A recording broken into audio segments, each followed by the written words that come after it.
El día que mi hermana abandonó a su hijo enfermo en mi casa y se fue a vivir la vida loca a Cancún, algo dentro de mí se rompió. Pero lo que ella jamás imaginó, lo que ninguno de ellos supo durante años, es que yo criaría al mejor hombre que esta familia jamás conoció.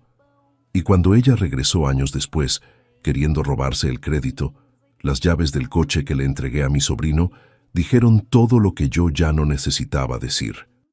Pero antes de entrar en la historia, apóyame dándole like y suscribiéndote ahora mismo. También quiero saludarlos. Déjame en los comentarios tu nombre, tu ciudad e ideas para próximas historias. Gracias.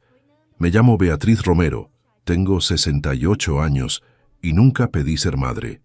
Pero me convertí en una el día que mi hermana menor dejó a su hijo enfermo tirado en mi sofá de Guadalajara y se fue sin mirar atrás. Era un miércoles gris, de esos fríos que calan hasta los huesos, aunque no esté lloviendo. Yo apenas estaba calentando un poco de caldo de pollo cuando el timbre sonó otra vez. Ya ni me sobresaltaba. Sabía que era ella. Abrí sin decir palabra. Momentos después, la puerta del departamento se abrió de golpe y ahí estaba ella, Patricia, mi hermana menor. Llevaba una bolsa demasiado chica para cargar algo útil y arrastraba detrás una maleta que ni siquiera estaba cerrada. Sentado encima, con los brazos flojos, estaba Daniel, su hijo de 10 años, mi sobrino. Sus labios ya se veían pálidos. «Llegas temprano», murmuré mirando el reloj. «Te dije que tenía una llamada hasta las 7. «Voy a ver a alguien», dijo ella pasando de largo, ya casi en el sofá. «Es solo por esta noche». Apagué la estufa. «Eso dijiste el lunes, el domingo y el jueves pasado». Ni siquiera parpadeó. «Trae sus medicinas, el nebulizador está en la maleta. Ya sabes qué hacer». Daniel no dijo nada. Solo se arrastró al sofá como un fantasma y se acurrucó, respirando con dificultad. Ese sonido me atravesó el pecho. «Patricia, no, esta vez no», dije plantándome entre ella y la puerta. «No puedes seguir haciendo esto. Está enfermo. No puedes simplemente...». Puso los ojos en blanco y me dio esa sonrisa apretada, la que siempre usaba cuando yo le recordaba la vida real. «Necesito un descanso. He estado haciendo esto sola, Beatriz, durante años. Tú no lo entenderías». «Ah, ¿se te refieres a los descansos entre Cancún, Playa del Carmen y el retiro de yoga que finges que es crecimiento espiritual?» Su mirada se clavó en la mía, filosa y defensiva. «Hablo en serio», seguí más fuerte ahora, con la voz ronca. «No estás siendo madre, solo estás huyendo». Se rió burlona y agarró sus llaves. «Como sea, siempre has sido envidiosa. No tienes hijos, así que ahora puedes jugar a ser mamá. Disfrútalo». Y cerró la puerta de un golpe. El silencio se apoderó del espacio, interrumpido solo por el zumbido del nebulizador y el jadeo de la respiración de Daniel. Caminé hacia él y me agaché a su lado. Sus ojos estaban vidriosos, medio cerrados, los brazos envueltos alrededor de su pecho. «¿Estás bien, mi niño?», susurré. Me dio un pequeño asentimiento con la cabeza. Me senté en el piso junto a él, la espalda contra el sofá, la luz parpadeante del viejo televisor proyectando sombras por toda la sala. Mi mano se extendió instintivamente para revisar el temporizador de la máquina. 12 minutos más. Exhalé. No era la primera vez que ella lo dejaba enfermo, pero algo en esa noche se sentía más pesado. Final. Él hizo una mueca cuando tosió, y yo le tomé la mano, mi pulgar acariciando su muñeca. «Esto no está bien», murmuré. «No solo para mí misma, sino para el universo, para cualquier versión de Dios que estuviera escuchando. No se supone que sea así. Porque ningún niño debería ver a su madre salir por la puerta sin mirar atrás, y ninguna mujer debería quedarse sosteniendo los pedazos como si fueran suyos desde el principio». Pero no tenía tiempo para desmoronarme. La máquina pitó. El pecho de Daniel seguía subiendo y bajando como una marea que yo tenía que mantener estable, así que me senté junto a él, el caldo sin tocar, el corazón ya reescribiendo su propósito. Mañana la llamaría de nuevo. Mañana intentaría hacerla entender. Pero esa noche Yo era la única que se quedaba. La noche siguiente éramos solo nosotros dos otra vez. Las luces del departamento zumbaban débilmente sobre nuestras cabezas mientras yo me movía por la cocina estrecha, poniendo 2 platos viejos con quesadillas y frijoles refritos. Comida reconfortante clásica, lo único que podía cocinar sin quemarlo. El olor llenó el espacio, cálido y nostálgico, pero Daniel solo picoteaba las orillas como si fuera tarea. Todavía estaba pálido. Sus rizos oscuros pegados a la frente en mechones húmedos. Su pecho pequeño ya no silbaba tanto, pero las sombras bajo sus ojos no se habían movido. «No tienes que terminarlo todo», dije suavemente, jalando la silla frente a él. «Solo intenta». Asintió sin levantar la mirada. El silencio se extendió lo suficiente como para que el tic-tac del reloj de pared sobre la estufa se convirtiera en un metrónomo, llenando cada espacio que su madre debería haber ocupado. Lo observé. Realmente lo observé. No estaba inquieto ni quejándose como la mayoría de los niños de 10 años.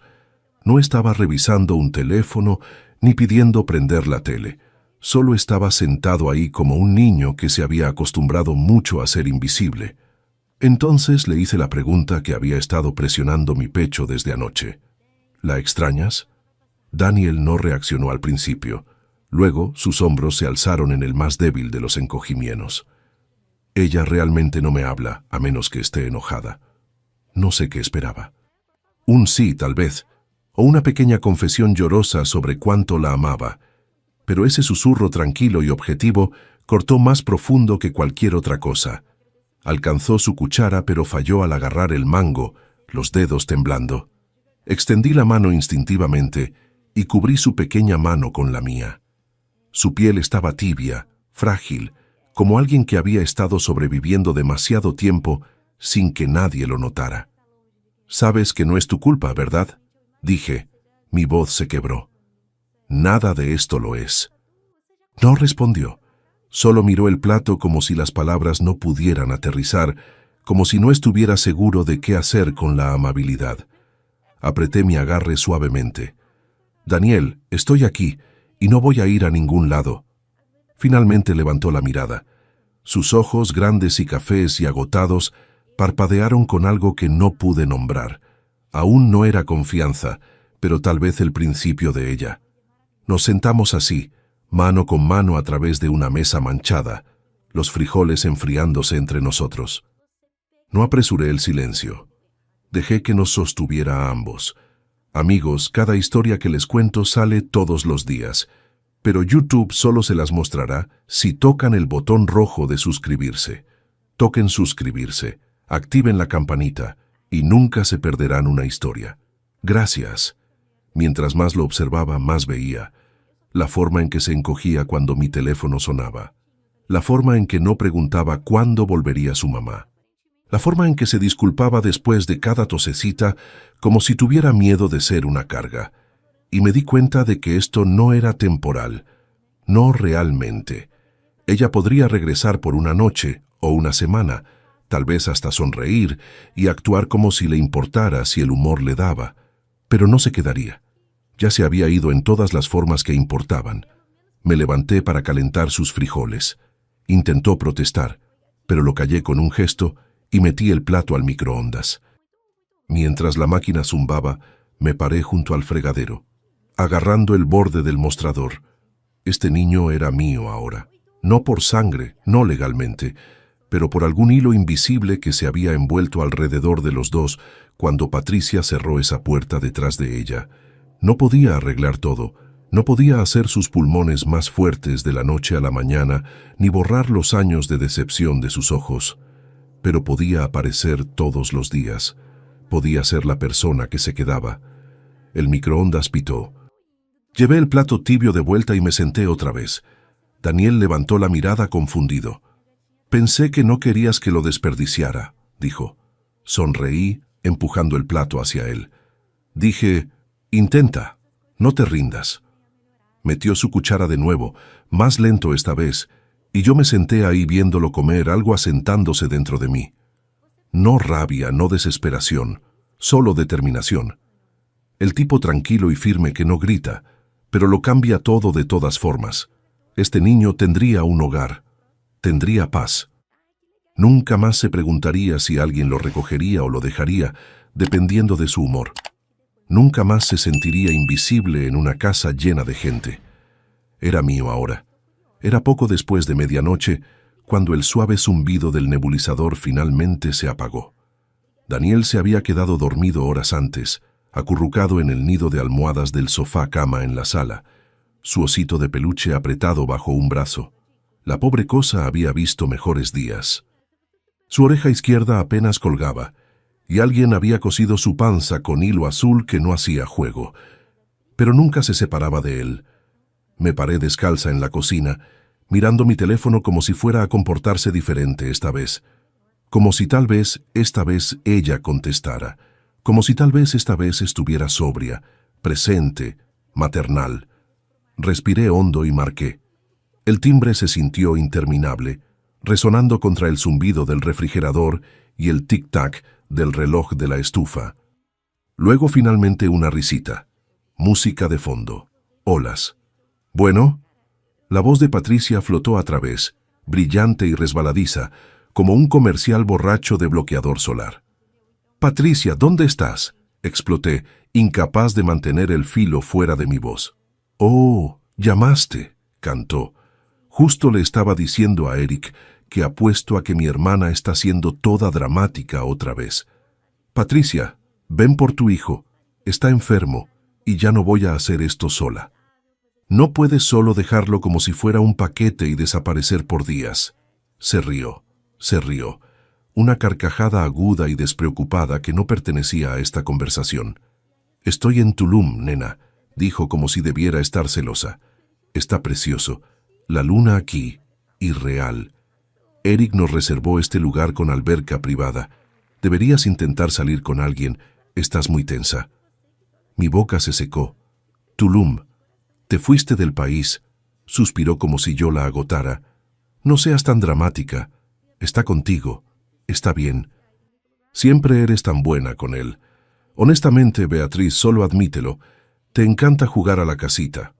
Apreté el borde del fregadero, los nudillos blancos. «Tú eres su madre». «No, cariño», dijo, su voz de repente baja y seductora, como si estuviera haciendo algún tipo de broma retorcida. «Tú lo eres ahora». Y la línea se cortó. Así, no más. Miré fijamente el teléfono, sus palabras resonando en mi cráneo. «Tú lo eres ahora». Una risa se formó en mi garganta, amarga e involuntaria. Se atoró a la mitad y se quebró en un sollozo antes de que pudiera detenerla.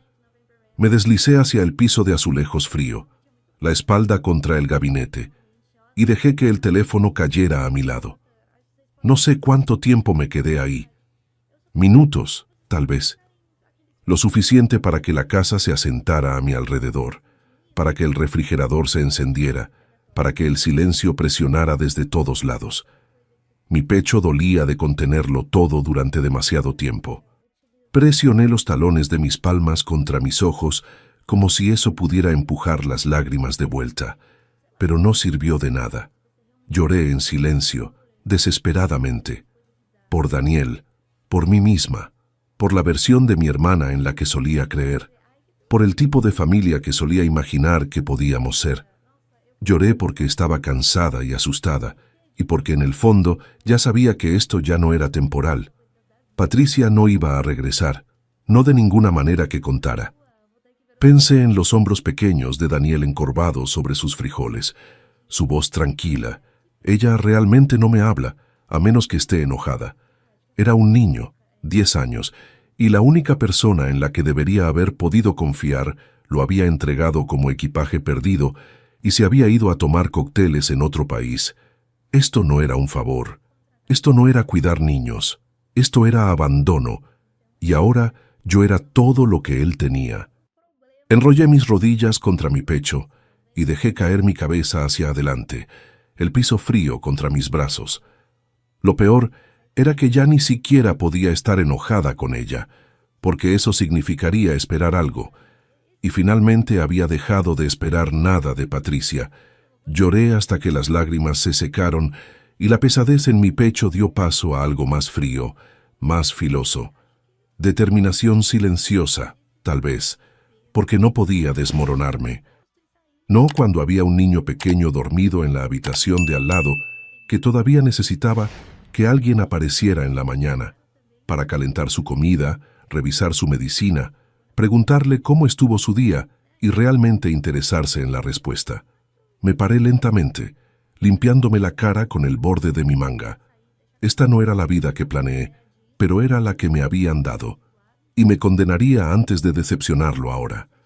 El sol se abrió paso entre las nubes de Guadalajara en rayos suaves e inclinados, deslizándose entre las persianas y dibujando líneas por el piso de madera. La mañana llegó lentamente, como si no estuviera segura de ser bienvenida. Realmente no había dormido, solo me había quedado dormitando dentro y fuera en el sofá, la cobija enredada alrededor de mis piernas, mi mente desgastada y cruda de demasiada claridad de golpe. Daniel se movió primero. Escuché el sonido de los cojines del sofá moviéndose, una tosecita, luego una inhalación aguda mientras se estiraba y parpadeaba hacia la luz. Me senté con los ojos borrosos. «Oye, mi niño», susurré. «¿Cómo te sientes?» Se frotó los ojos con el talón de la mano, luego parpadeó hacia mí. «Mejor, creo», sonrió. «¿Puedo comer pan tostado?» Eso fue todo, sin preguntas sobre su mamá, sin miedo, sin confusión. Solo pan tostado. Mi corazón latió fuerte. «Sí», dije levantándome. «Puedo hacer pan tostado». En la cocina rompí unos huevos en un tazón, el cascarón de uno rompiéndose mal y mandando pedazos filosos a la yema. Maldije en voz baja y los pesqué con una cuchara. Daniel entró arrastrando los pies y se deslizó en uno de los bancos en la barra del mostrador. El cabello un desastre, las mejillas rosas del sueño. «Te ves cansada», dijo. «Tú pareces un puercoespín salvaje», respondí suavemente. Sonrió, luego olfateó el aire dramáticamente. «¿Estás cocinando?» «Puedo cocinar», dije, levantando la sartén y poniéndola en la hornilla. «A veces, bajo circunstancias extremas, con supervisión». Descansó su barbilla en el mostrador, observándome como si fuera una concursante de programa de cocina bajo presión. «¿Vas a activar la alarma de humo?» «Solo si las cosas salen realmente bien». «¡Qué bien!». No pude evitarlo. Me reí. Realmente me reí, fuerte y repentino y desde mi panza, el sonido sacudiendo algo suelto en mi pecho. Daniel sonrió más amplio, orgulloso de sí mismo. «Es la primera vez que te ríes en mucho tiempo», dijo. No fue una pregunta. Lo miré, sorprendida por lo claramente que me veía. Los niños no se pierden mucho, especialmente los silenciosos. «Bueno», dije, «han sido un par de días pesados». Inclinó la cabeza. «¿Por mi mamá?» Dudé, no porque no quisiera decir la verdad, sino porque no quería lastimarlo con ella. En cambio, respondí suavemente. «Porque ser adulto es difícil a veces». «Pero tú has sido increíble». No presionó. Solo dio un pequeño encogimiento de hombros silencioso y observó mientras yo raspaba los huevos en 2 platos desparejos. «Me gusta estar aquí», dijo de repente entre bocados de pan tostado. «No es ruidoso como la casa de mi mamá». Tragué. «Puedes quedarte todo el tiempo que quieras, Daniel». Me miró otra vez, el ceño fruncido. «¿En serio?» «Sí, en serio». Algo cambió en ese momento. No una declaración, no un contrato, solo un parpadeo de confianza. Un hilito diminuto formándose entre nosotros, silencioso pero fuerte. «Tus huevos saben a tristeza», dijo de repente, la cara completamente seria. Lo miré fijamente, luego exploté en risas otra vez. «No están tan malos», protesté. Tomó otro bocado y masticó pensativamente. «Son como la versión comida de un lunes». «Ok, Gordon Ramsay, la próxima vez haces los tuyos». Comimos en el mostrador con la luz del sol entrando, iluminando las grietas en las paredes y el polvo en los estantes, pero de alguna manera haciendo que todo se sintiera más cálido, más vivo, como si tal vez este lugar pudiera ser un hogar, no solo una parada temporal. Después del desayuno, Daniel sacó su cuaderno de dibujo, algo que ni siquiera sabía que había traído consigo. Mientras él dibujaba algo que se parecía sospechosamente a mí sosteniendo un extintor junto a pan tostado quemado, yo me paré junto al fregadero lavando platos y pensando que tal vez podía hacer esto. No solo en modo supervivencia, sino de verdad. No porque Patricia se hubiera ido, no porque no tuviera opción, sino porque quería. Me volteé para mirar a Daniel otra vez. Su cara estaba calmada, enfocada, segura. Me recargué en el mostrador y susurré para mí misma, tal vez podemos resolver esto. El pan tostado no se había quemado, los huevos no lo habían matado, y yo no me había desmoronado. El sol seguía brillando a través de las persianas, y por primera vez en semanas no se sentía como si el cielo estuviera a punto de colapsar. Si quieren saber cómo termina esta historia y conocer muchas más, denle al botón rojo de suscribirse. Es gratis y me ayuda muchísimo. Gracias. Solía pensar que estaba ocupada antes, allá cuando mi vida era solo llamadas de clientes, fechas límite y depurar código hasta que mis ojos se cruzaran. Pero este caos tranquilo y cuidadoso de criar a un niño que no es tuyo, pero que te necesita como aire, esto era un tipo diferente de completo. Los días empezaban temprano ahora. Me levantaba antes del amanecer para exprimir un par de horas de trabajo freelance, mayormente contratos de desarrollo de back-end, de viejos contactos y algunas limpiezas de UX para pequeños negocios locales intentando mantenerse a flote.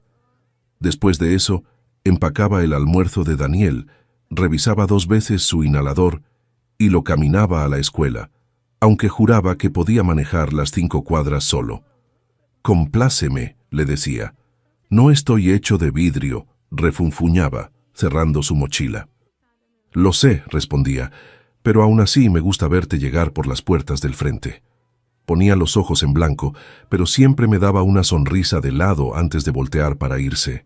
Luego corría a mi segundo turno, usualmente en una librería en el centro que pagaba más en café gratis y muffins sobrantes que en salario real. Trabajaba los fines de semana también, haciendo soporte técnico remoto en las tardes, mientras Daniel jugaba en silencio en la esquina con viejos legos o se perdía en un libro. El dinero estaba apretado, más apretado de lo que admitiría en voz alta. Había días que me saltaba comidas para estirar los víveres y noches en las que me quedaba despierta calculando cuántas semanas tenía hasta que la receta de Daniel necesitara rellenarse. Pero de alguna manera lo hacíamos funcionar. Nos convertimos en un equipo. Nuestras tardes se asentaron en un ritmo que nunca supe que necesitaba. Tarea en la mesa de la cocina, pasta sobrante recalentada de 3 formas diferentes, y el sonido suave de la risa de Daniel cuando yo intentaba pronunciar palabras en los libros de fantasía que él leía en voz alta antes de dormir.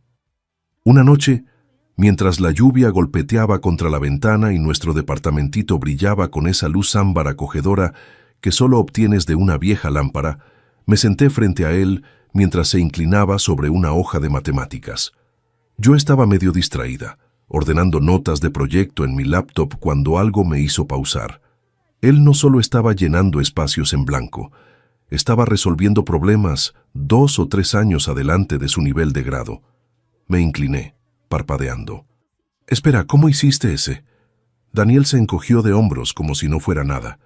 «Vi un video en línea sobre factores primos y recordé lo que dijiste sobre los patrones».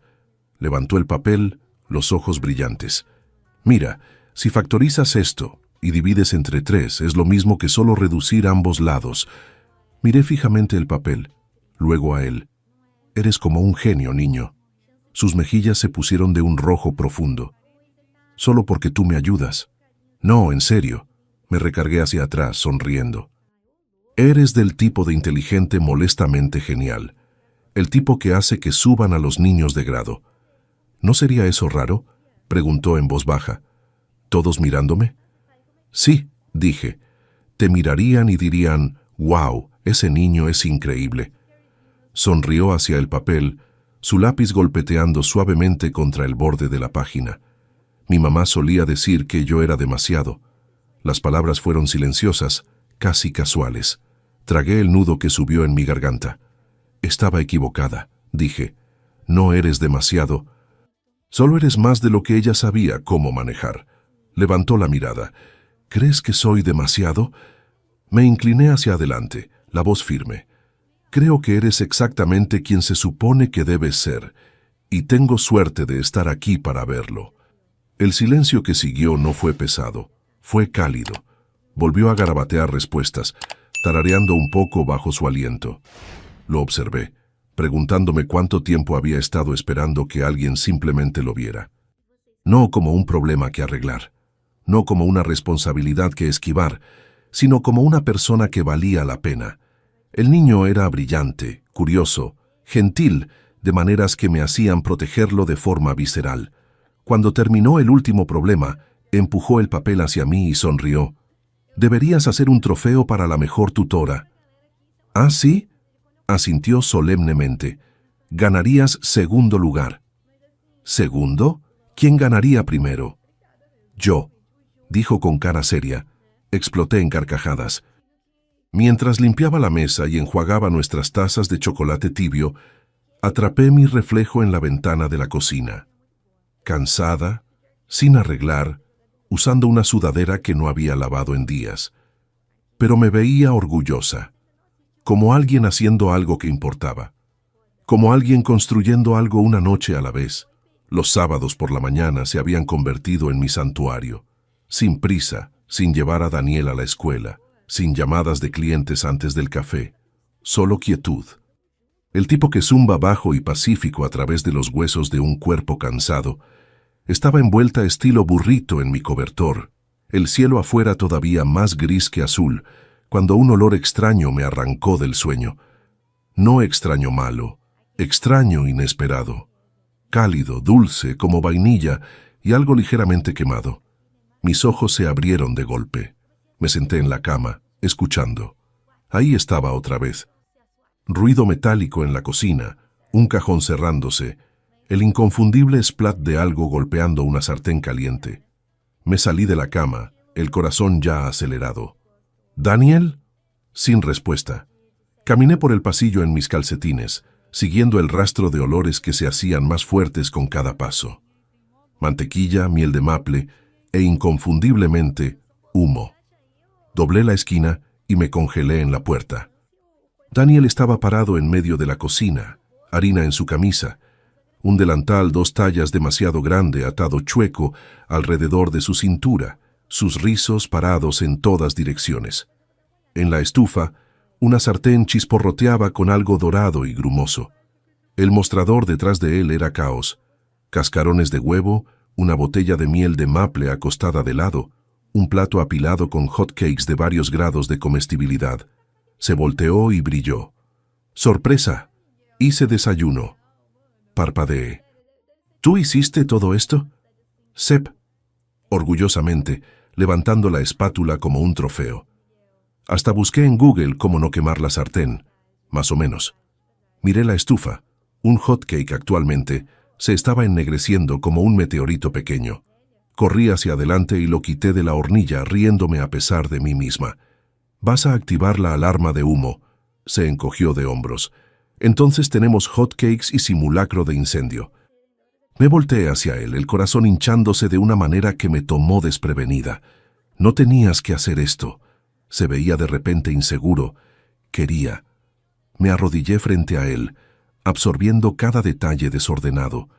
La miel en su manga, la mancha de huevo en su mejilla, la esperanza nerviosa en sus ojos. «No tenías que hacerlo», repetí más suave ahora. «Pero acabas de hacer mi año entero». Su cara se iluminó y sin pensar lanzó sus brazos alrededor de mi cuello. Lo sostuve fuerte, enterrando mi cara en su hombro. No había ni rastro de obligación en este momento, sin sentido de conformarse o solo salir adelante. Era amor, sólido y simple, y ganado en hotcakes y miel y desastres de madrugada. «Feliz sábado», murmuró contra mi cabello. Cuando finalmente nos sentamos en la mesa, probé uno de los hotcakes. Era único, masticable en lugares, crujiente en otros, con un borde quemado que podría rivalizar con el carbón. Daniel me observó tomar un bocado, su cara seria. Sé honesta, escala del 1 al 10. Mastiqué pensativamente. Diría que un sólido 4.7. Jadeó en horror fingido. ¿De 10? De 5. Estalló en carcajadas, miel goteando de su tenedor. Ok, la próxima vez mediré la harina. Tal vez. Comimos lentamente, hablando de nada y de todo. Su proyecto de ciencias, el libro que estaba leyendo, una ardilla que vio resbalarse en la banqueta helada la semana pasada, que según él merecía su propio video viral. En algún punto, me di cuenta de que no estaba pensando en facturas o trabajo, o Patricia, o la lista interminable de lo que no teníamos. Solo estaba aquí, en una cocina pequeña con hotcakes quemados y mostradores pegajosos, y un niño que de alguna manera hizo que este desastre se sintiera como un hogar. Los años pasaron así. Daniel creció, se volvió más fuerte. Sus pulmones mejoraron, su mente se expandió. Y yo me convertí en lo que siempre había sido destinada a ser. Su mamá.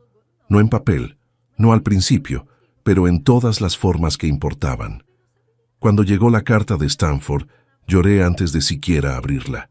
Daniel estaba parado junto a mí en los escalones del frente, sosteniendo el paquete grueso y brillante como si pudiera desaparecer. Sus manos temblaban, no de miedo. En algún lugar de sus huesos, siempre había sabido a dónde iba. Lo abrí por él de todas formas, porque me lo pidió.